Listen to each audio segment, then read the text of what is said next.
Why is the barrier used as a sacred term in non-conceptual meditation?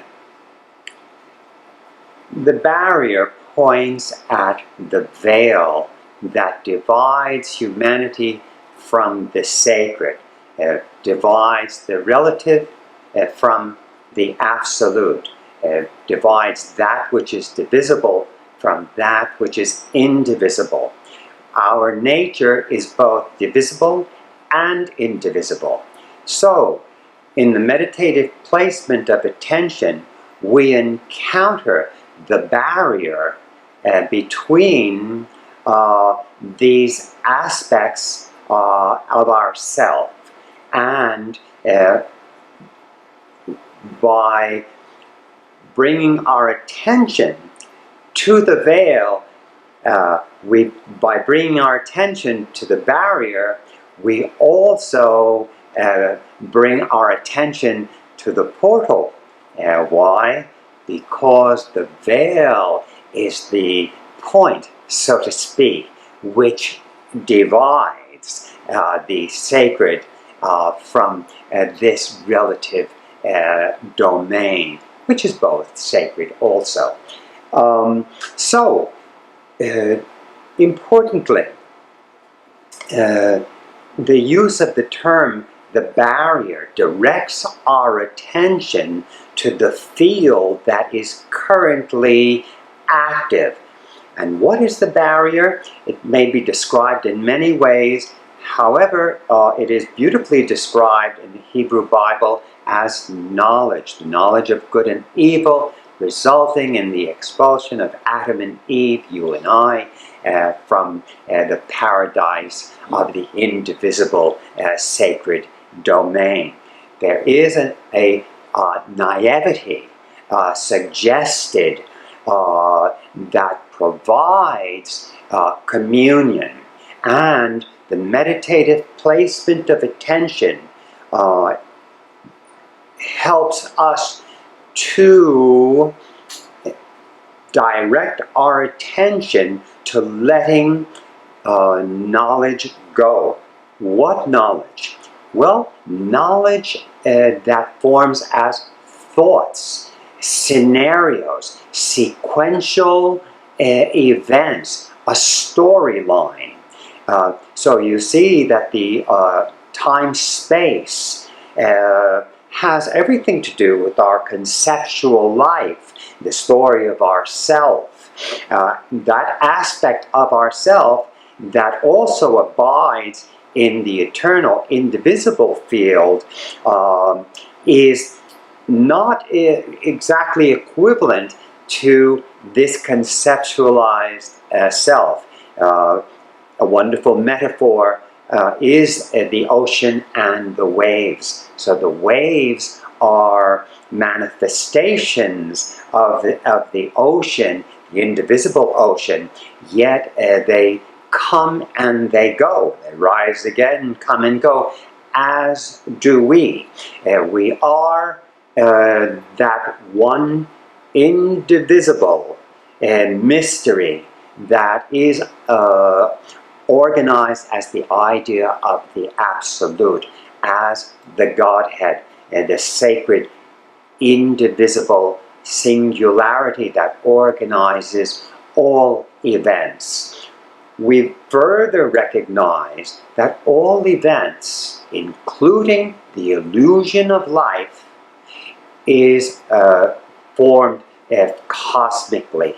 In other words, it is, so to speak, the ocean. Inherently the ocean.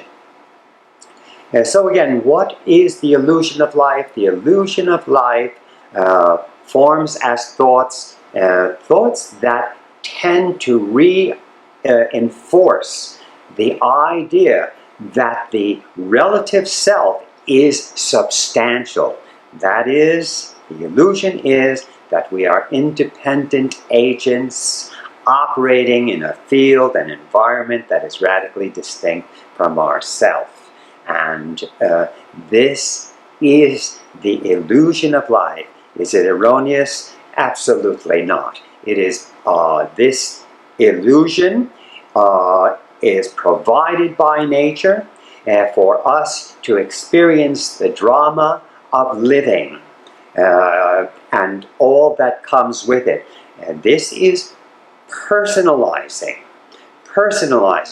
and all creatures do it. And is it illusory?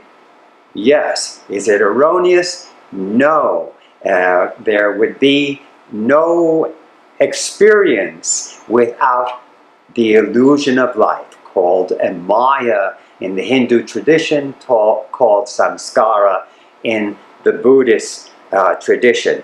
So again, let us understand that the illusion of life, that is our thoughts, the idea that we are doing something in sequential order, in other words, that we're having an experience, that something is happening, this has an illusory element. It is, however, not erroneous. It is a necessary feature of in living, and it is indeed called Maya and samskara, and we need to understand that this is not something that needs to be corrected. We are living Maya, and we have the opportunity to commune with the infinite self, an aspect of what we are. So I do want to mention that by identifying the barrier, bringing attention to the barrier, we also bring attention to the portal. Why?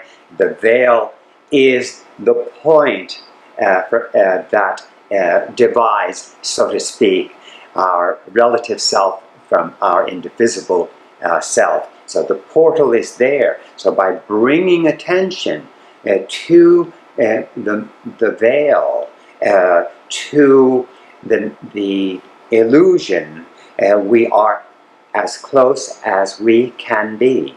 And when we interrupt personalizing and decenter, we